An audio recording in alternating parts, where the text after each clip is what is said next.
Social media ফের তোলপাড় হয়ে গেল নাহির খানের মৃত্যুর সংবাদ শুনে। টিভির প্রতিটি চ্যানেলে চ্যানেলে ভেসে উঠছে নাহির খানের রক্তাক্ত মৃতদেহ। দেশের সম্মানীয় একজন ডক্টরের মৃত্যুতে জনগণ শোকাহত না, বরং খুশি হয়েছে। ডক্টর রূপে এই জানোয়ারের জন্য প্রাণ হারিয়েছে হাজারো মানুষ, এমনকি নবজাতক শিশুকেও ছাড় দেয়নি এই জানোয়ার। জনগণের মুখে হাসি ফোটার সাথে সাথে মিসেস আইরিনের ঠোঁটের কোণেও ফুটে উঠল তৃপ্তির হাসি। ইনিই হয়তো প্রথম নারী যে কিনা নিজের স্বামীর লাশ দেখে তৃপ্তির হাসি দিল।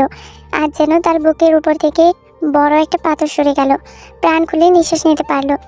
জীবনে এই একটাই চাওয়া ছিল, সেটা পূরণ হয়ে গিয়েছে। ব্যাস, এখন মরেও যেন শান্তি পাবেন তিনি।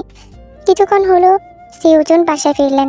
বাসায় ফিরে স্বামীর লাশ দেখে মিসেস আইরিনের ঠোঁটের কোণে হাসি ফুটে উঠতে দেখে সেদিকে কয়েক মুহূর্ত তাকিয়ে রইল।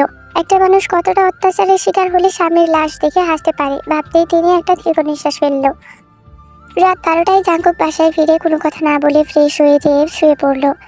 জাঙ্কুকের কাজ নীরবে অবলোকন করে তে ভয়ে ভয়ে আমতা করে জাঙ্কুকে খেতে ডাকলে জাঙ্কুক চোখের উপর হাত রেখে জবাব দিল, খাবো না, মাথা যন্ত্রণা করছে। তে ঠায় দাঁড়িয়ে থেকে জড়তায় ভুগতে লাগলো। এখন ওর কি করা উচিত সেটা ভেবে তে অনেক ভেবেচিন্তে আস্তে ধীরে জাঙ্কুকের মাথার কাছে বসে আকাশ সমান জড়তা নিয়ে জাঙ্কুকের চুলের বাজে হাত রাখলো। হঠাৎ মাথায় কারো হাতের স্পর্শ পেয়ে জাঙ্কুক চোখ থেকে হাত সরিয়ে চোখ তুলে তাকাতেই দক করে উঠল তেয়ের বক্ষ। তে চটজলদি এলোমেলো ভাবে বলে উঠল, চুল টেনে দিই, ভালো লাগবে। জাঙ্কুক কিছুক্ষণ নীরবে দেখে অবলোকন করে ভ্রু গুটিয়ে বলল, হঠাৎ এত মায়া? তে অপ্রস্তুত হলো, কিন্তু জাঙ্কুককে সেটা বুঝতে না দিয়ে ছটপট পড়ল, আজব, মায়ের কি হলো? সেদিন আমি অসুস্থ ছিলাম, আপনি সেবা করেছেন, আর আজ আপনি অসুস্থ তাই আমি সেবা করছি। সুদবোধ, আমি আবার কারো ঋণ রাখি না। তাই নাকি? বলে জাঙ্কুক বাঁকা এসে হুট করে তেয়ের কোলে মাথা রেখে শুয়ে পড়ল। জাঙ্কুকের কাছে তে চমকে উঠে বলল, কি করছেন? কি ঋণ নিয়েছিলে তা উসুল করছি। সেদিন তো আমাকে জড়িয়েও ধরেছিলে হুঁশ জ্ঞান হারিয়ে। আমি নিতান্তই ভদ্র ছেলে, তাই শুধু কোলে মাথা রেখেছি। এবার মাথা মাসাজ করে দিবে সকাল পর্যন্ত, তাহলে ঋণ শোধ হবে। তে চোখ বড় বড় করে বলল, অসম্ভব, মিথ্যা বলছেন আপনি সব। কোল থেকে মাথা সরান, আর না হলে চুল টেনে দেব না আমি। জাঙ্কুক এবার তের কোমরে আঁকড়ে ধরে বলল, যেই কয়টা কথা বেশি বলবে ঠিক ততটা ঘনিষ্ঠ হব। So keep your mouth shut and get to work. জাঙ্কুকের কথায় তে জমে বরফ হয়ে কিছু বলতে যাবে তার আগে জাঙ্কুক বলে উঠল, মুখ দিয়ে সাউন্ড বের করার আগে মনে রেখো, প্রতিটা কথার বিনিময়ে ঘনিষ্ঠ হব। এত ঘনিষ্ঠতায় পরে বেসামাল হয়ে কিছু করে বসলে আমার দোষ দিতে পারবে না, বলে দিলাম। জাঙ্কুকের এহেন কথায় তে কান দিয়ে গরম দোয়া বের হতে লাগলো। মুখে কুলু পেটে শক্ত করে বসে রইল। মনে মনে নিজেকে 3-4টা গালিও দিল দরদ দেখিয়ে উপকার করতে আসার জন্য। এখন উপকার করতে এসে দরজার চিপায় আটকে গেল। জাঙ্কুকের গরম নিঃশ্বাস পেটে লাগতেই শরীরের লোমকূপ দাঁড়িয়ে যেতে লাগলো তের। তার উপরে পুরুষালী হাতের স্পর্শে কোমর আঁকড়ে ধরাই তের নিঃশ্বাস আটকে আসার উপক্রম। নীরবতা পালন করা শেষ, এবার ডিউটি স্টার্ট করুন ম্যাডাম, আর না হলে থামুন অসভ্য লোক। একটা কোনোরকম কথা বলে তে কাঁপা কাঁপা হাতে জাঙ্কুকের সিল্কি চুলের ভাঁজে কোমল হাত রেখে মৃদু টেনে দিতে লাগলো। কোমল স্পর্শ মাথায় লাগতে আবেশে চোখ বন্ধ করে নিল জাঙ্কুক। ঠোঁটের কোণে ফুটে উঠল মৃদু হাসি। শক্ত হৃদয়টাও আজ কতটা কোমল হয়ে গিয়েছে এই মেয়েটার মায়ের আঁকড়ে। ভাবতে জাঙ্কুক তের কোমর আরো গভীরভাবে আঁকড়ে ধরে চোখ বন্ধ করে নিল। বুক জুড়ে ছেয়ে গেল এক পশলা শান্তির মেলা, যে শান্তিটা এর আগে কখনো উপভোগ করেনি। এভাবে একটা সময় ঘুমিয়ে পড়ল। ঘণ্টাখানেক পর হয়ে গেল একইভাবে বসে তে জাঙ্কুকের চুল টেনে দিচ্ছে। একইভাবে বসে থাকায় পা অবশ হয়ে গিয়েছে, এখন একটু নাড়াচাড়ার প্রয়োজন। কিন্তু জাঙ্কুকের ঘুমন্ত মুখশ্রীর দিকে তাকিয়ে ইচ্ছে হলো না নাড়াচাড়া করে লোকটার ঘুমটা ভাঙিয়ে দিতে। হুট করে মানুষটা প্রতি এক অন্যরকম মায়া জন্মে গিয়েছে তের ছোট হৃদয়ে। এটাই বুঝি স্বামী স্ত্রীর পবিত্র সম্পর্কের মায়ের বধন।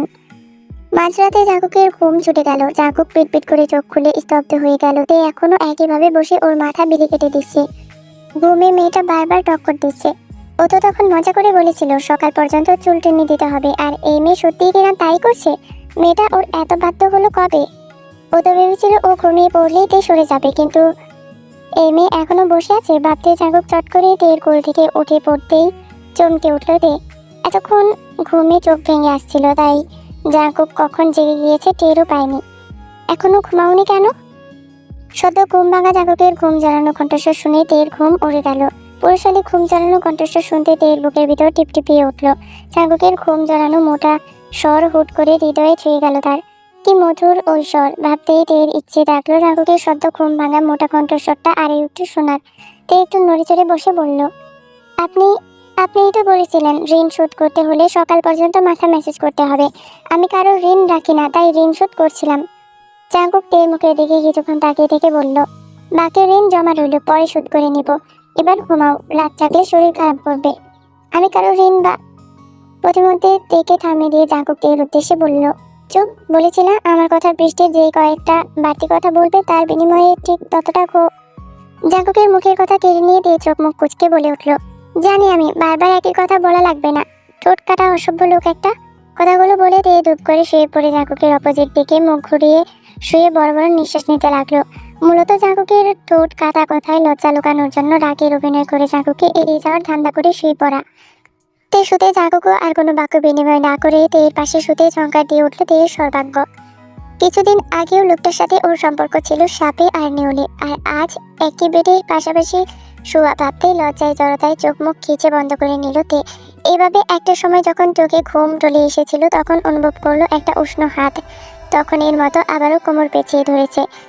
উষ্ণ হাতের স্পর্শে তের ঘুম আবারও ছুটে গেল। তে কম্পিত শরীরে চমকে জাঙ্কুকের দিকে তাকাতেই জাঙ্কুকের মুখামুখি যে টেকলো ওর মুখ।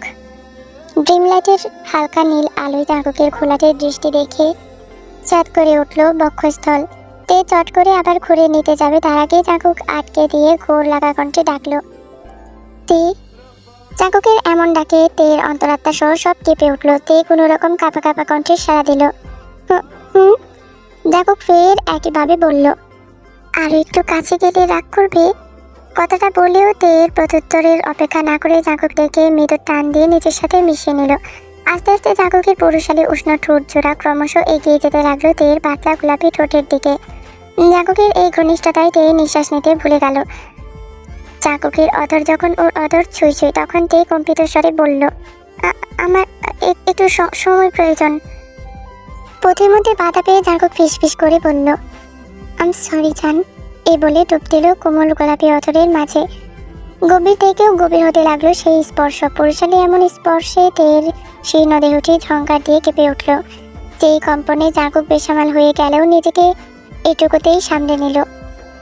অনেকটা সময় পর জাঙ্কুক থেকে ছেড়ে দিয়ে তাকালো তের চোখ মুখ খিচে থাকা কম্পিত লজ্জায় রক্তিম মুখশ্রীর দিকে। জাঙ্কুক কিছুক্ষণ নীরবে দিকে অবলোকন করে আলতো করে তের কপালে ঠোঁট ছুঁয়ে দিয়ে ফিস করে বলল, জাস্ট এইটুকুই। সরি, এইটুকু না করলে নিজেকে কন্ট্রোল করতে না পেরে অন্য কিছু করে বসতাম। আমি জানি তোমার সময় প্রয়োজন, আমি তোমায় সময় দিতে চাই। যেদিন তুমি সম্পূর্ণরূপে আমার হতে প্রস্তুত হবে আমি সেদিনই তোমাকে সম্পূর্ণরূপে নিজে করে নেব, এর আগে না। আমি চাই না জোর করে তুমি আমায় সম্মতি দাও, আমি চাই ভালোবেসে তুমি আমায় সম্মতি দাও। জাঙ্কুকের কথা কর্ণগোচর হতেই কি হলো তে জানে না, কিন্তু হুট করে চোখ জোড়া ভিজে আসতে চাইল। এতক্ষণ ভয়ে গলা শুকিয়ে গিয়েছিল। এই বুঝি জাঙ্কুক স্বামীর অধিকার ওর উপরে ফলাবে। যত যাই হোক, বিয়েটা যেভাবেই হোক, বিয়েটা তো ও মেনে নিয়েছে। এখন সবকিছু ওর স্বাভাবিকভাবে নিতে একটু সময় প্রয়োজন। জাঙ্কুক কি ওকে সেই সময়টুকু দেবে না ভাবতেই ভয়ে জড়সড় হয়ে গিয়েছিল। কিন্তু জাঙ্কুক যে ওকে ওর চেয়েও বেশি বোঝে সেটা প্রায় ভুলতে বসেছিল। তে সব ভুলে হুট করে নিচ থেকে জাঙ্কুককে জাপটে ধরে জাঙ্কুকের বুকে মুখ গুছল। চোখ থেকে গড়িয়ে পড়ল কয়েক ফোঁটা পানি। আজ খুব করে মনে হচ্ছে জীবনসঙ্গী হিসাবে জাঙ্কুককে পেয়েছে, এটা যেন ওর জীবনের সবচেয়ে বড় পাওয়া। তের কাছে মৃদু হেসে জাঙ্কুক তের মাথায় হাত বুলিয়ে দিয়ে বলল, এবার কিন্তু তুমি নিজ থেকে কাছে এসেছো, আমি কিন্তু আনিনি। জাঙ্কুকের কথায় তে হুঁশ আসতে সরে যেতে নিলে জাঙ্কুক থেকে দুই বাহুর মাঝে আলতো করে আলিঙ্গন করে নিয়ে বলল, এভাবেই থাকো। তে নড়ে চড়ে উঠে কিছু বলতে যাবে, তার আগে জাঙ্কুক বলল, চুপ, কোনো কথা না, রাত অনেক হয়েছে, চুপচাপ ঘুমাবে এখন। তে আর কথা বাড়ালো না। কেটে গেল সকল জড়তা, মন জুড়ে ছেয়ে গেল একরাশ ভালো লাগা। এখানেই হয়তো প্রথম সৃষ্টি হতে লাগলো পবিত্র এক ভালোবাসা। এই কথাগুলো ভাবতে ভাবতে চুপটি করে জাঙ্কুকের বুকের মাঝে বিড়াল ছানার ন্যায় ঘুমিয়ে পড়ল। চারদিকে ভোরের আলো ফুটতেই সুগা আর মোড়া দিয়ে ঘুম থেকে উঠে রোজকার মতো আজও ছাদে পা বাড়ালো এক্সারসাইজ করার জন্য।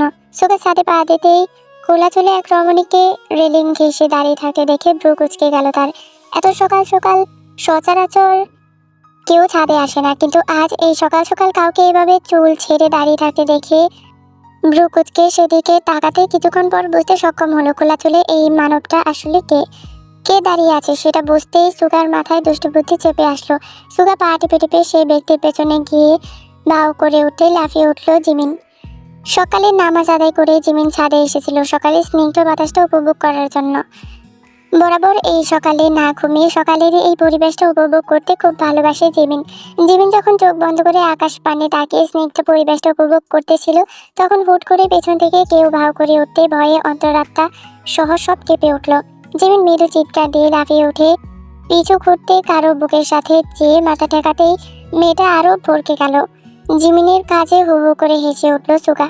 হঠাৎ পরিচিত কণ্ঠে হাসি কানে যেতেই জিমিন ছিটকে সুগা থেকে দূরে সরে বুকে হাত দিয়ে তেতে তেতে বলে উঠল, এইভাবে কেউ ভয় দেখায়? আরো একটু হলে জানটা বেরিয়ে যেত। তোমার পুঁটি মাছের জানটা যে বেরিয়ে যায়নি তার জন্য শুকরিয়া আদায় করো। মজা করছেন আমার সাথে? কোমরে হাত দিয়ে বলল জিমিন। একদমই না। বেশি ভয় পেয়েছো? তাহলে আমাকে একটু ছুঁয়ে দাও। লোকমুখে শুনেছি ভয় পেলে কাউকে ছুঁয়ে দিলে ভয় চলে যায়। কথাটা বলে সুগা ওর হাত বাড়িয়ে দিল। জিমিন চোখ পাকিয়ে সুগার দিকে তাকিয়ে বলল, আপনি কি বড় হয়েছেন বাতাসে? এত বড় হয়েছেন এখনো লোকমুখে সেই আজাইরা কথা বিশ্বাস করেন? এত বড় কোথায় হলাম, সবে 30-এ পা দিয়েছি, আরো 30 বছর গেলে তারপর বড় হব। সুগার কথায় জিমিনের চোখ বড় বড় হয়ে গেল। 30 বছরের বুড়ো বলে নাকি সে এখনো ছোট, ভাবা যায়? জিমিনকে চোখ বড় বড় করে তাকাতে দেখে সুগা ঠোঁট কামড়ে হেসে এই টপিক বাদ দিয়ে বলল, তা এই সকালে ছাদে কি করছো? সকালে স্নিগ্ধ পরিবেশটা উপভোগ করতে এসেছি। ভালোবাসো সকালের এই স্নিগ্ধ পরিবেশ উপভোগ করতে? জিমিন একরাশ উচ্ছ্বাস নিয়ে বলল, খুব ভালোবাসি। হাঁটতে যাবে? সুগার প্রশ্নের মানে বুঝতে না পেরে জিমিন প্রশ্নবিদ্ধ চোখে তাকিয়ে বলল, মানে? সকালে পরিবেশটা দারুণভাবে উপভোগ করতে একটা জায়গায় নিয়ে যাব, চলো। সুগার কথার মানে বুঝে জিমিন এবার দ্বিধায় পড়ে গেল, যাবে নাকি যাবে না। জিমিনকে কোনো কথা না বলে দাঁড়িয়ে থাকতে দেখে সুগা ভরসা দিয়ে বলল, আরে চলো, আমরাই তো। কথাটা কর্ণগোচর হতেই জিমিনের সেই তারা বেয়ে গড়িয়ে পড়ল কোমল স্রোতের ঢেউ। জিমিন আর না করতে পারল না, কিন্তু নিজের দিকে একবার অবলোকন করে আমতা করে বলল, এইভাবে যাব? গাঢ় সবুজ রঙের সালোয়ার কামিজ পরা ফর্সা হ্যাংলা পাতলা মেয়েটাকে সুগা একবার অবলোকন করে বলল, এতেই চলবে, চলো। এই বলে হুট করে জিমিনের হাত ধরে লিফটের কাছে এগিয়ে যেতে লাগলো। সুগা এইভাবে হাত ধরায় জিমিন চমকে সুগার হাতের মুঠোয় থাকা ওর হাতের দিকে তাকালো। মুহূর্তের মাঝে এক পশলা ভালো লাগায় ছেয়ে গেল হৃদয় জুড়ে।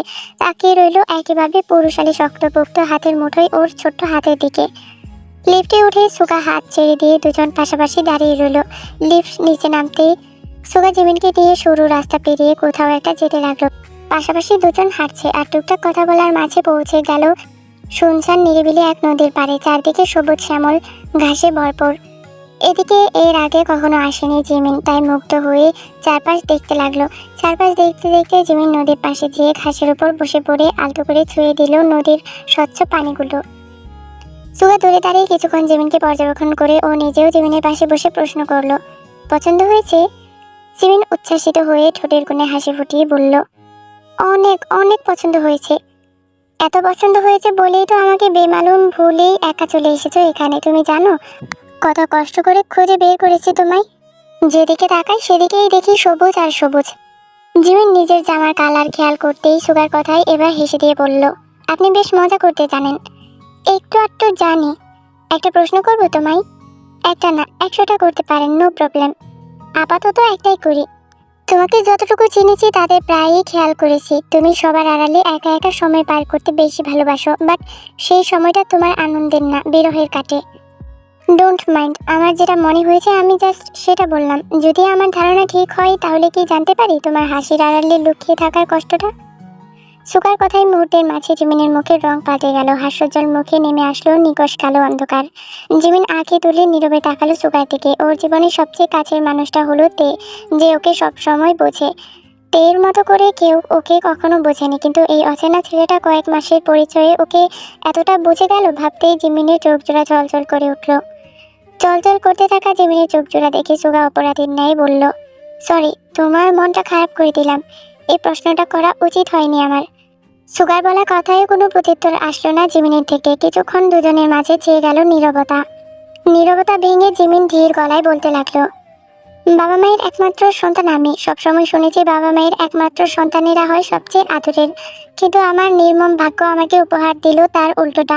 আমাকে জন্ম দিতে গিয়ে মায়ের কিছু সমস্যা হয়, যার জন্য আমার আর কোনো ভাই বোন না হওয়ার সম্ভাবনা তৈরি হয়। মা বাবার ইচ্ছে ছিল একটা ছেলে সন্তানের, আমি মেয়ে হয়ে জন্মানোতে তারা কেউ সন্তুষ্ট হতে পারলো না। তার উপরে আমার আর কোনো ভাই বোন না হওয়ার সম্ভাবনাই বেশি ছিল। মেয়ে হয়ে জন্ম নেওয়া যে অভিশাপ, সেটা যদি জন্মের আগে জানতে পারতাম তাহলে আল্লাহর কাছে ভিক্ষা চেয়ে নিতাম আমাকে যেন পৃথিবীতেই না পাঠানো হয়। মেয়ে হয়ে জন্ম নেওয়ায় বাবা সবসময় মায়ের সাথে ঝগড়া বিবাদ লাগিয়ে রাখতো, কারণ তাদের ছেলের আশা পূরণ হওয়ার সম্ভাবনা নেই। বাবার মতো মাও অসন্তুষ্ট ছিল আমার উপরে। তার উপরে সব সময় বাবা এমন ঝগড়া বিবাদ লাগিয়ে রাখায় মা দিন দিন আমার উপরে আরো অতিষ্ঠ হয়ে পড়ে। বাবা মায়ের ঝগড়া দিন দিন বাড়তে লাগায় বাবা একসময় বিদেশ পাড়ি জমায়। মাস শেষে শুধু টাকা পাঠানোর সময় মায়ের সাথে কথা বলতো, এছাড়া তেমন যোগাযোগ রাখিনি। আমার জন্য বাবা মায়ের মাঝে এমন দূরত্ব সৃষ্টি হয়, মা আমাকে এক কথায় সহ্য করতে পারতো না। বলতে পারেন আর 5টা সন্তানের মতো আমার বেড়ে ওঠা বাবা মার সাথে হয়ে ওঠেনি। বাবা মা থাকতেও না থাকার মতো ছিল। ছোট থেকে বেড়ে ওঠা দাদিমার কাছে আমাকে নিঃস্বার্থভাবে ভালোবেসে বড় করেছে আমার দাদি। দাদিকে মাঝে মাঝে খুব দেখার ইচ্ছে হলেও সিলেট যাওয়ার সাহস হয়ে ওঠে না। ভাবি আমি চলে আসার বাবা মায়ের সম্পর্কটা যদি আবার ঠিক হয়ে যায়, তাহলে আমি গেলে যদি তাদের সম্পর্কে আবার ভাঙন ধরে, সেই ভয়ে ইচ্ছে হলেও নিজের জন্মস্থানে পা দেওয়ার সাহস হয় না। আমি দূরে থাকলে ওরা যদি একটু ভালো থাকতে পারে তাহলে আমিও তো এতে খুশি। এমনি তাদের সব সুখ আমি কেড়ে নিয়েছি, তাই চাই না তাদের আর সুখ কেড়ে নিতে। তাই তো বুকে পাথর বেঁধে সব পিছুটান ফেলে চলে আসি এখানে। জানেন, মাঝে মাঝে খুব ইচ্ছা হয় সবার মতো আমিও যদি একটু পারতাম মাকে একটু জড়িয়ে ধরতে, বাবার হাতে হাত রেখে বহুদূর হেঁটে যেতে, বাবা মায়ের সাথে দিন শেষে প্রাণ খুলে একটু হাসতে। কথাগুলো বলতে বলতে টুপ করে গড়িয়ে পড়লো জিমিনের চোখ থেকে কয়েক ফোঁটা পানি। সেদিকে এক থেমে চেয়ে রইল সুগা। জিমিনের চোখের প্রতিটা ফোঁটা পানি যেয়ে বিঁধল সুগার বুকে। সবার মাঝে হাসি খুশি স্বাভাবিক থাকা এইটুকু মেয়েটার মনের মাঝে এতটা যন্ত্রণা নিয়ে বেঁচে আছে ভাবতেই সুগার বুকের ভিতর চিনচিন করে উঠল।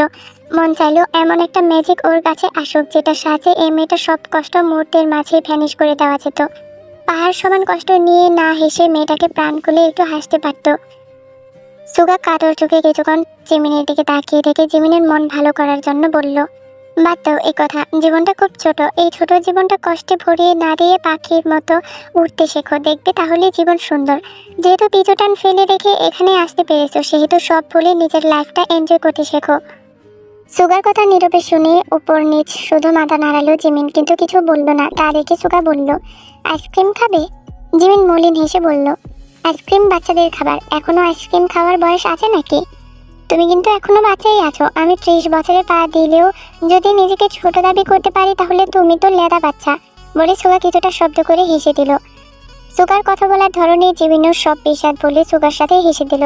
জিমিনকে হাসতে দেখে সুগা স্বস্তির নিঃশ্বাস ফেলে বলল, 2 মিনিট ওয়েট করো, আমি আসতেছি। এই বলে সুগা উঠে গিয়ে কিছুক্ষণ পর 2টা আইসক্রিম নিয়ে এসে জিমিনের পাশে বসে একটা জিমিনের দিকে বাড়িয়ে দিল। জিমিন আইসক্রিমটা হাতে নিতে নিতে বলল, আপনি আসলে খুব মজার মানুষ। আজ আপনার সাথে না আসলে তা জানতেই পারতাম না। সবে তো জানা শুরু, সামনে আরো অনেক কিছু জানতে পারবে, বুঝলে? আইসক্রিম খাও, গলে যাচ্ছে। জিমিন স্মিত হেসে আইসক্রিম খাওয়ার সাথে সাথে সুগার সাথে টুকটাক গল্প শুরু করে দিল। আর মিস, কত কষ্ট লাগতেছে বয়স দিতে, কি তাজে কইতাম। 2টা পর্ব বয়স দিছে, আরো 2টা দিন লাগবো, মানে 4টা পর্ব। আজকে একটা পর্ব বানামু। কত হইলো, আমার মন চাইতেছে না বয়স দিলাম, তাও জোর করে বুঝি বয়স দিবার লাগি। তো এখন সকাল কটা বাজে? এই শালা সকাল 8টা 4 বেজে গেছে। মায়ুক মা যেউকা অনেক বাতাসের মধ্যে বয়স দেওয়া দুষ করিতেছে, তাও দিতেছি। আর এনতে যে যায় অন্য খানো যায় বয়স দিমু, হে ছাড়াও করতেছে না। অনেক সুন্দর বাতাস, অনেক সুন্দর পরিবেশ, তাই জন্য। তো এখন কথা হইতাছে গিয়া আর 2টা পর্ব একটু পরে, মানে বিকালে বয়স দিমু কলেজ যায়। তোমরা কিন্তু গল্প একসাথেই গাইবা, আবার তোমরা যাইবা না। আচ্ছা তাহলে লও গল্পে ফিরি, ওখানে না বিকালে বয়স দিমু। তো আমি বিকাল হয়ে গেছে, আমি কলেজ যাই বসি, খাওয়া দাওয়া বসে বয়স দিতাম। তাহলে চলো গল্পে ফিরা যাক। সকালে ঘুম ভাঙতেই জিমিনকে খোঁজার জন্য তে ছাদে গেল। তের সাথে জাঙ্কুকও গেল। সকালে সুগা ছাদে থাকে, তাই দেখা করার জন্য। কিন্তু দুজন ছাদে এসে দেখলো ছাদ পুরো ফাঁকা। ছাদে জিমিনকে না পেয়ে তে চলে যেতে নেবে, তখন পেছন থেকে জাঙ্কুক ডাকলো, এদিকে এসো। জাঙ্কুকের ডাকে তে পিছু ঘুরে ভ্রু কুচকিয়ে বলল, কি? এদিকে এসো, তারপর বলছি। আর কথা না বাড়িয়ে গুটি গুটি পায়ে জাঙ্কুকের পাশে দাঁড়িয়ে প্রশ্নবিদ্ধ চোখে জাঙ্কুকের দিকে তাকাতেই জাঙ্কুক পাশের গাছ থেকে সদ্য ফুটে ওঠা একটা গোলাপ ছিঁড়ে সেটা তের কানের কাছে গুজে দিতে দিতে বলল, এবার ঠিক আছে। জাঙ্কুক এভাবে কানে ফুল গুজে দেওয়ায় তে লজ্জা মাখা এসে মাথা নুয়ে নিল। তখন দরজার সামনে থেকে সেই দৃশ্য ফোনে ক্যাপচার করে সুগা বলে উঠল, বাহ কি সুন্দর প্রেমময় মুহূর্ত। হঠাৎ দরজার সামনে সুগার কণ্ঠস্বর শুনে তে ছিটকে জাঙ্কুকের থেকে দূরে সরে গেল। সুগা জাঙ্কুকদের দিকে যেতে যেতে বলল, দেখ তোদের এই দারুণ মুহূর্তটা ফোনে বন্দি করে দিলাম। এই জন্য বিশাল একটা ধন্যবাদ পাওয়ার যোগ্য আমি, কিন্তু আমি ধন্যবাদ নিব না। বিয়ে করেছিস শালা, এখনো পার্টি দেশ নাই, তাই আমাদের ছোট্ট দাবি আজ আমাদের ট্রিট দিবি। সুগার এমন বকবকানিতে জাঙ্কুক ভ্রু কুচকে বলল, সবই বুঝলাম, কিন্তু এখন তোকে ছাড়া তো কাউকে দেখতে পারতেছি না, তাহলে আমরা আসলো কোথা থেকে? এই যে আমি, সাথে বলতে বলতে ছাদে প্রবেশ করলো জিমিন। জিমিনকে দেখে তে জিমিনের কাছে যেয়ে বলল, ছিলি কোথায় এতক্ষণ? কখন থেকেই খুঁজছি তোকে। হ্যাঁ খুঁজছিলি নাকি রোমান্স করছিলি তা তো দেখতেই পেয়েছি। জিমিনের কথায় তে থতমত খেয়ে চোখ গরম করে জিমিনের দিকে তাকাতেই জিমিন সেটা পাত্তা না দিয়ে জাঙ্কুকের কাছে আবদার করে বসলো, আজ ওদের ঘুরতে নিয়ে যেতে হবে। শালি আর বন্ধুর আবদার রাখতে জাঙ্কুক রাজি হয়ে গেল। সকালে থানায় যেতে হবে, কিছু কাজ বাকি আছে, তাই বিকেলে নিয়ে যাবে। ঘুরতে যাওয়া ফিক্সড হতেই তে সুগার উদ্দেশ্যে বলল, আচ্ছা ভাইয়া ইয়ঙ্গের কি হয়েছে? এতবার ফোন করলাম রিসিভ করলো না তো। বাসায় যাবো যাবো বলেও যাওয়া হয়নি। তের প্রশ্নে সুগা এবার সিরিয়াস মুড নিয়ে তের আর জিমিনের উদ্দেশ্যে বলল, এই প্রশ্ন তোমাদের করব করে এত ঝামেলার জন্য ভুলেই গিয়েছিলাম। হুট করে ইয়ঙ্গের কি হয়েছে বুঝতে পারছি না, কেমন মনমরা হয়ে থাকে সবসময়। ভাই হিসাবে ওর খেয়াল সবসময় সর্বোচ্চ দিয়ে রাখার চেষ্টা করেছি। আমার জানা মতে ওর কোনো রিলেশনও নেই, তাহলে হুট করে ও এমন ভেঙে পড়েছে কেন? তোমাদের কাছে কি কিছু বলেছে? বা ও কি কাউকে পছন্দ করে? যদি জানো আমাকে নির্দ্বিধায় বলতে পারো। আমি ওর কোনো পথে কখনো বাধা হয়ে দাঁড়াবো না। আমি আমার বোনের সুখের জন্য সব করতে পারবো, সব করতে রাজি আমি। আমাদের জানা মতে ওর কোনো রিলেশন নেই। কি হলো মেয়েটার হুট করে? চিন্তিত হয়ে বলল তে। আরে এত চিন্তা করিস না, আজ বিকেলে ধরে বেঁধে ওকে সাথে নিয়ে যাব, তখন ওর থেকে সব জানতে পারবো, অভয় দিয়ে বলল জিমিন। জিমিনের অভয়ে কিছুটা স্বস্তির নিঃশ্বাস ফেলল সুগা। সবাই আরও কিছুক্ষণ ছাদে সবে টুকটাক কথা বলতে বলতে নাস্তার জন্য নিচে নেমে গেল। জাঙ্কুক আর সুগা নাস্তা করে চলে গেল থানায়। যারা বন্দী আছে তাদের সবার উপযুক্ত শাস্তির ব্যবস্থা করা হলো। এই কালোবাজারি খেলায় আসল কালপ্রিটকে সেটা একমাত্র নাহির খানই জানতো, বাকি কেউ জানে না। জানা থাকলে এত টর্চারের পরেও মুখ না খুলে পারত না। তাই তাদের দিয়ে দেশের ক্ষতি ছাড়া আর কোনো কাজই আসবে না। এদের জন্য কত হাজার হাজার অসহায় তাজা প্রাণ গিয়েছে, তাদের এত সহজে ছাড়া যায় না। জ্যাকসন খান সহ আরও যারা যারা এই কালোবাজারি কারবারের লিডার ছিল তাদের সবাইকে ফাঁসির রায় দেওয়া হলো। আর যারা এতে সহযোগিতা করেছিল তাদের সবাই মৃত্যুর আগ পর্যন্ত জেল থেকে ছাড়া পাবে না। সব কালোবাজারি কারবারদের অবসান ঘটিয়ে সোর্স লাগিয়ে দিল এই কালোবাজারি কারবারের আসল কালপ্রিটকে খুঁজে বের করার। খুব শীঘ্রই তাকেও খুঁজে পেয়ে যাবে, এতটুকু ভরসা জনগণকে দেওয়ায় জনগণ একটু স্বস্তি পেল। সব ঝামেলা চুকিয়ে জাঙ্কুক বিকেলের দিকে বাসায় এসে তেকে নিয়ে বের হলো ঘুরতে যাওয়ার জন্য। সবার সাথে ইয়ঙ্গিকেও নিয়ে গেল। ঘুরতে এসে রাস্তার পাড়ে ফুচকা দেখে মেয়েদের আর পাইকে তিনজন মিলে ফুচকা খেতে চলে গেল। গাড়ি থেকে হেলান দিয়ে দাঁড়িয়ে জাঙ্কুক আর সুগা কথোপকথনের মাধ্যমে সুগা বলে উঠল, দোস্ত প্রেমে পড়ার কয়েকটা লক্ষণ বল না। সুগার কথায় জাঙ্কুক চোখ ছোট ছোট করে বলল, এই প্রশ্ন লিনকে জিজ্ঞাসা না করে আমাকে করছিস কেন? কোন দুঃখে? আরে ওই শালা সত্যিকারের প্রেমের মানে বুঝে নাকি? ও তো সেকেন্ডে সেকেন্ডে একটা রেখে আরেকটা ধরে। তের প্রেমে পড়ার পর কি কি লক্ষণ পেয়েছিলি বল না মামা। জাঙ্কুক বুকে হাত গুছিয়ে ওদের থেকে কিছুটা দূরে দাঁড়িয়ে হাস্যোজ্জ্বল মুখে ফুচকা খেতে থাকা তের দিকে মুগ্ধ নয়নে তাকিয়ে ধীর গলায় বলতে লাগলো, প্রেম কাকে বলে আমি জানি না। প্রেমের সাথে আমার পাথর হৃদয় কখনো পরিচয় হয়নি, কিন্তু স্নিগ্ধ এক ভালোবাসার সাথে আমার প্রথম পরিচয়। যেই স্নিগ্ধ ভালোবাসায় আমার পাথর হৃদয় স্পর্শ করে ধীরে ধীরে শিমুল তুলার ন্যায় পরিণত করে দিল চোখের পলকে। যাকে ভালোবাসবি তাকে গোছালো অগোছালো এলোমেলো সর্ব অবস্থায় দেখলেই বুকের ভিতর এক শান্তির স্রোত বয়ে যাবে। যাকে ভালোবাসবি তার ঠোঁটে এক টুকরো হাসি ফোটানোর জন্য অসাধ্যকে সাধ্য করে ফেলার প্রবণতা চলে আসবে। যাকে ভালোবাসবি তাকে ছুঁয়ে দেখার চেয়ে এক নজর দেখার ইচ্ছার প্রবণতা অনেক বেশি থাকবে। তাকে এক পলক দেখার মাঝেই অস্থির হৃদয় মুহূর্তের মাঝেই শান্ত হয়ে যাবে। তার মুখশ্রী এক পলক দেখায় দূর হয়ে যাবে শরীরের সব ক্লান্তি। মনের মাঝে ভিড় করবে শুধু ভালো লাগা আর ভালো লাগা, যেখানে থাকবে না কোনো বিরক্ত। জাঙ্কুকের বলা প্রতিটা কথা নীরবে শ্রবণ করে সুগা অবিশ্বাস্য চোখে জাঙ্কুকের দিকে তাকিয়ে বলল, দোস্ত তুই কি সত্যিই আমাদের জাঙ্কুক? বিলিভ মি, আমি বিশ্বাস করতে পারছি না তোর এত পরিবর্তন। সুগার কথায় জাঙ্কুক স্মিত হেসে সুগার কাঁধে হাত দিয়ে বলল, পুরুষের সবচেয়ে দুর্বল জায়গা হলো নারী। একজন নারীর সংস্পর্শে সবচেয়ে কঠিনতম পুরুষটাও সবচেয়ে নরম হয়ে যেতে পারে। ভালোবাসিস জিমিনকে? জাঙ্কুকের শেষের প্রশ্নে চমকে উঠল সুগা। জিমিনের কথা তো কখনো ভুলেও কারোর সামনে তুলেনি, না হলে আজ জাঙ্কুক কিভাবে জানতে পারলো? ভাবতেই সুগা চমকে জাঙ্কুকের দিকে তাকাতেই জাঙ্কুক ফের স্মিত হেসে সুগার কাঁধে মৃদু চাপ মেরে বলল, একজন ছেলে হয়ে আরেকজন ছেলের চোখের ভাষা বুঝবো না সেটা কি করে হয় নাকি? তা প্রপোজ করছিস কবে? ব্যবস্থা করে দেব? সুগা মাথা চুলকে বলল, প্রপোজ করলে যদি রিজেক্ট করে দেয় সেই ভয় হয়। ভয় লজ্জা নারীদের ভূষণ, ভয়কে জয় করে নেওয়াই হলো সত্যিকারের পুরুষের কাজ। কাপুরুষের মতো 100 বছর বেঁচে না থেকে বীর পুরুষের মতো একদিন বাঁচা ভালো। ভালোবাসা জয় করতে হলে বুকের পাটা লাগে, আশা করি সেটা তোর আছে। কবে প্রপোজ করতে চাস শুধু বল, আমার তরফ থেকে সব কিছুর ব্যবস্থা আমি নিজ দায়িত্বে করে দেব। সবে ওর সাথে একটু ফ্রি হয়েছি, আরও কিছুদিন যাক, তারপর ভেবে দেখব। যা ভালো বুঝিস তাই কর। এবার চল, এদের ওই আনহেলদি খাবার খাওয়া থামাতে হবে, আর না হলে এদের খাওয়া থামবে না। শেষে দেখা যাবে সব কয়টা একসাথে বিছানায় পড়েছে। এই বলে জাঙ্কুক সুগা মিলে সবাইকে নিয়ে অন্য কোথাও নিয়ে গেল। সবাই একসাথে ঘোরাঘুরি করে পুরো বিকেল কাটিয়ে রাতে বাসায় ফিরল। এর ভেতরে ইয়ঙ্গির কি হয়েছে জানার জন্য তে আর জিমিন অনেক চেষ্টা করেছে, কিন্তু ইয়ঙ্গি বিষয়টা ওদের থেকে এড়িয়ে গিয়েছে, যার জন্য জানা হলো না মেয়েটার হুট করে কি হলো। রাতে খাওয়া দাওয়া শেষ করে রুমে যেতে জাঙ্কুক তের উদ্দেশ্যে বলল, বই খাতা সব প্যাক করে নাও, কাল সকালে চলে যাব। চলে যাওয়ার কথা শুনে তের হাসি খুশি মুখটা চুপসে গেল। মাকে ছেড়ে আবার চলে যেতে হবে ভাবতেই তের কান্না পেয়ে গেল। তে কাঁদো কাঁদো হয়ে বলল, কালই চলে যেতে হবে?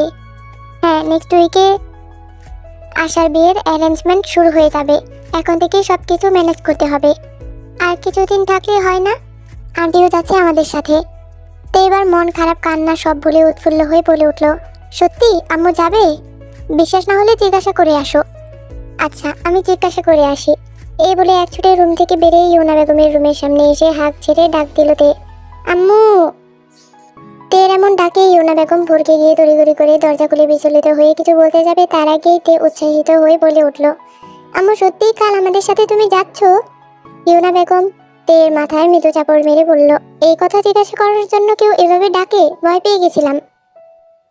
আম্মু আগে বলো না যাবে কিনা। হ্যাঁ রে বাপ, যাবো। শুধু আমি একা না, আমরা সবাই যাচ্ছি। ইয়ঙ্গিরাও যাবে। তে চোখ গোল গোল করে বলল, সবাই যাচ্ছ আমাদের আগে কেন বলনি? এখন শোনা আর আগে শোনা একই কথা তো। তে এবার গাল ফুলিয়ে বলল, একদম এক না। আমাকে এখন আর কেউ ভালোবাসে না, এই জন্য আমাকে কিছু বলারও প্রয়োজন মনে করে না কেউ। তোকে কেন ভালোবাসবে? এখন আন্টি শুধু আমাকে ভালোবাসে। তোকে ভালোবাসার জন্য জীবন পরিবারের মানুষের অভাব নেই। যা ভাগ, আন্টি শুধু এখন আমার। রুম থেকে বের হতে হতে কথাগুলো বলে উঠল জিমিন। জিমিনের কথায় তে বেঞ্চি কেটে ইউনা বেগমকে এক পাশ থেকে জড়িয়ে ধরে বলল, বললেই হলো নাকি, আম্মু শুধুই আমার।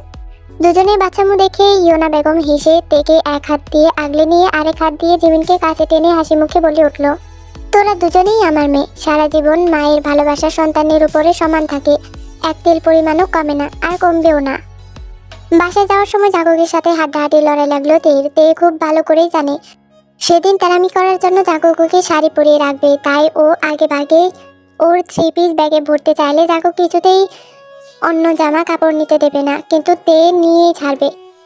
শেষে জাঙ্কুক দাঁত চিবিয়ে চিবিয়ে বলল, তোমার জামাইয়ের টাকার অভাব পড়েছে যে মায়ের বাড়ি থেকে জামা কাপড় নিবে? তোমার জামাই একজন ডক্টর, তার যথেষ্ট সামর্থ্য আছে বউয়ের ভরণ পোষণের দায়িত্ব নেওয়ার।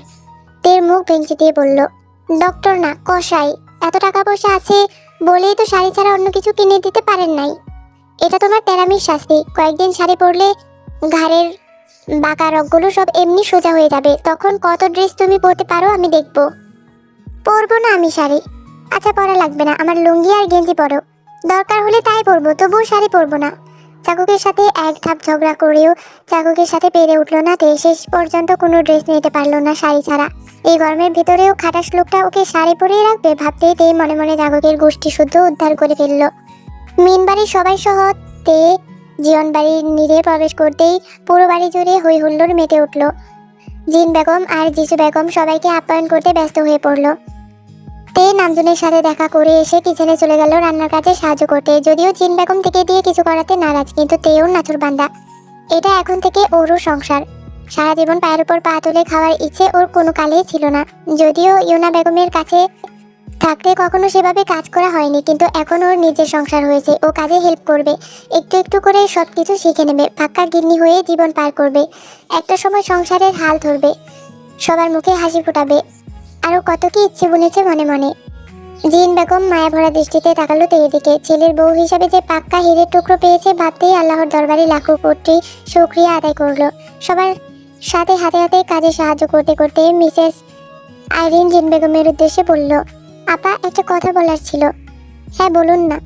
মিসেস আইরিন কিছুক্ষণ আমতামতা করে বলল, অনেকদিন তো হলো আপনাদের সাথে থাকলাম, এখন আমি পুরোপুরি সুস্থ, এবার আমার যাওয়া উচিত। মিসেস আইরিনের কথাই জিন বেগম কোমরে হাত দিয়ে বলল, আপনাকে কতবার বলেছি যাওয়ার নাম মুখে নেবেন না। সামনে মেয়ের বিয়ে, আর আপনি বলছেন চলে যাবেন। মেয়ের বিয়ের সাথে শেষ না হওয়া পর্যন্ত কোথাও যাওয়া যাই চলবে না।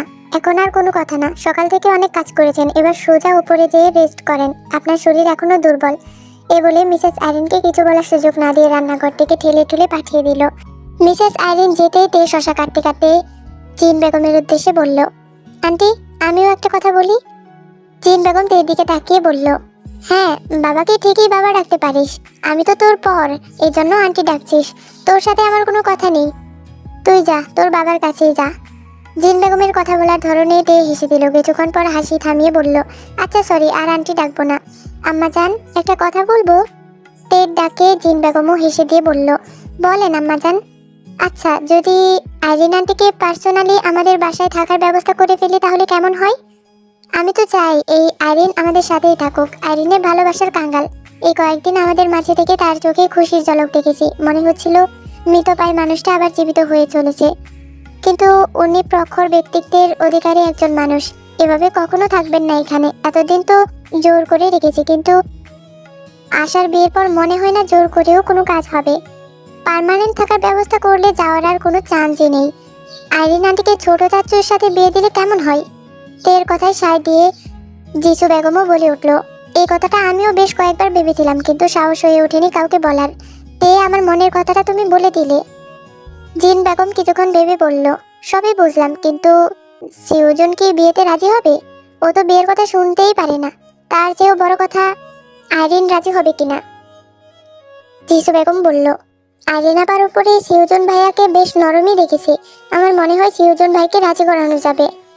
তে বলল, তাহলে তো আর কোনো সমস্যাই রইল না। আরিনাটি ভালোবাসার কাঙ্গাল, আমাদের সবার ভালোবাসা পেয়েছে বলেই এতদিন এখানে আছে। আমরা সবাই মিলে কিছুদিন বুঝিয়ে বললে রাজি করাতে পারবো। তাহলে আশাপুর বিয়ের সাথে ছোট চাচুর বিয়েটাও করে দিলে খুব ভালো হয়। আগে তোর ছোট চাচুকে রাজি করা, আমি তোর বাবার সাথে কথা বলে দেখবো নে। মায়ের কাছে কিছু প্রয়োজনে জাঁকুক রান্নাঘরের কাছে আসতেই দৃষ্টি থমকালো তের উপর। শাড়ির আঁচল কোমরে গুছিয়ে মা আর চাচিকে কাজে সাহায্য করার সাথে সাথে গল্প গুজব করছে। এই মুহূর্তে থেকে পাকা গিন্নির চেয়ে কোনো অংশে কম লাগছে না। মেয়েটা এত অল্প সময়ে সবকিছুর সাথে মানিয়ে নিয়েছে ভাবতে জাগুরের ঠোঁটের কোণে ফুটে উঠল সুপ্ত হাসির রেখা। এই মা চাচাদের সাথে কাজের ফাঁকে গভীর পরামর্শে ব্যস্ত, যেন আরো কত যুগ আগে থেকে এরা একে অপরের সাথে পরিচিত। তের প্রতিটি কাজ, প্রতিটি মুহূর্ত জাগরুকের হৃদয় ছুঁয়ে দিচ্ছে। মেয়েটা স্নিগ্ধ, কোমল, নিষ্পাপ, নিরহংকারী। এমন একটা মেয়ের পক্ষে সত্যি সম্ভব সবচেয়ে কঠিনতম পুরুষটার মনও জয় করে নেওয়ার, ঠিক যেভাবে ওর মনটা জয় করে ফেলেছে চোখের পলকে। চোখের পলকের মাঝে বদলে দিল জীবন জাগরুককে। পরিবার পরিজন সবার ভালোবাসা, হাসি খুশি খুনসুটির মাঝে কেটে গেল একটা সপ্তাহ। আজ আশার গায়ে হলুদ। জীবন নিতে সবাই হলুদ সাজে সজ্জিত হলো। মেয়েরা হলুদ শাড়ি, ছেলেরা হলুদ পাঞ্জাবি। ইয়ঙ্গি, জিমিনতে আরো কিছু কাজিন মিলে আশাকে নিয়ে এসে স্টেজে বসিয়ে দিল। সবার সামনে খোলা জায়গায় বিশাল করে স্টেজ সাজানো হলো। স্টেজের সামনে পেতে রাখা চেয়ারে বসে আছে মুরব্বীরা। এছাড়া সবাই হই হুল্লোড়ের নাচ গানে ব্যস্ত। মুরব্বী থেকে শুরু করে একে একে সবাই আশাকে হলুদ ছোঁয়াতে লাগলো। হাসি আনন্দের মাঝে আশাকে হলুদ ছোঁয়ানো শেষ হলে শুরু হয়ে গেল একজন আরেকজনকে হলুদ মেখে ভূত বানানো। হলুদ মাখামাখির এক পর্যায়ে ইয়ঙ্গির চোখে হলুদ লেগে যাওয়ায় মেয়েটা চোখ কসলাতে কসলাতে ডাইনিং রুমে যেয়ে বেসিন থেকে পানি দিয়ে পুরো মুখ ধুয়ে নিজের চোখে জ্বালা কমালো। চোখ জ্বালা কমতেই ইয়ঙ্গির শাড়ির আঁচল দিয়ে চোখ মুছতে মুছতে সেখান থেকে যেতে উদ্যত হতে আচমকা সামনে এসে দাঁড়ালো চেহব। ইয়ুঙ্গি জেহুবকে একবার অবলোকন করে তপ্ত শ্বাস ফেলে জেহুবকে পাশ কাটিয়ে চলে যেতে নেবে, তার আগেই জেহুব ইয়ুঙ্গির হাত ধরে দাঁত চেবিয়ে বলল, আমাকে ইগনোর করছিস কেন? ইয়ুঙ্গির চারদিকে এলোমেলো দৃষ্টি ফেলে ছোট করে বলল, কোথায় ইগনোর করলাম? একদম নাটক করবি না। এখানে আসার পর থেকে প্রতিদিন আমাকে এড়িয়ে চলছিস, কি সমস্যা? আগে পকপক করতে করতে পারলে আমার মাথায় উঠে নাচতি, আর এখন পালাচ্ছিস কেন? এমনি, ভালো লাগছে না, হাত ছাড়ো। জেহুব এবার রেগে মেগে ইয়ুঙ্গির হাত আরো জোরে চেপে ধরে মৃদু চেঁচিয়ে বলল, আগে তো এই হাতটা ধরার জন্য কত বায়না খুঁজতি, আজ কেন ভালো লাগছে না তোর? নাকি নতুন কারো হাত ধরার জন্য কাউকে পেয়ে গেছিস? সবসময় শান্তশিষ্ট থাকা ছেলেটাকে আজ হুট করে এমন রেগে যেতে দেখে আকাশ থেকে পড়লো ইয়ুঙ্গি, সাথে রাগও লাগলো জেহুবের উপর। ইয়ুঙ্গির দাঁত কটমট করে বলে উঠল, হ্যাঁ, নতুন কাউকে পেয়েছি, তাতে তোমার কি? আগে হাত ধরার বায়না খুঁজতাম, তুমি সেই হাত ধরার অধিকার দাওনি, তাই নতুন কাউকে খুঁজে নিয়েছি। কোনো সমস্যা?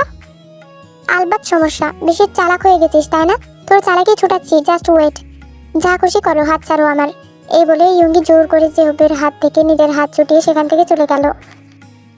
ইয়ুঙ্গি যাওয়ার দিকে দাঁত কটমট করে তাকিয়ে রইল জেহুব। হুট করেই খুব করে রাগ লাগছে। কেন এত রাগ লাগছে জেহুবের নিজেও জানে না সে। মেন কথা হলো ইয়ুঙ্গির এমন ইগনোর ঠিক মেনে নিতে পারছে না জেহুব। এই জন্যই হয়তো মানুষ বলে বিশেষ কেউ কাছে থাকলে তার মর্ম অনেকেই বোঝে না, কিন্তু দূরে চলে গেলে তখন হাড়ে হাড়ে টের পায় সেই ব্যক্তি ছাড়া সে কতটা অসম্পূর্ণ। সেই অবস্থা হলো জেহুবের।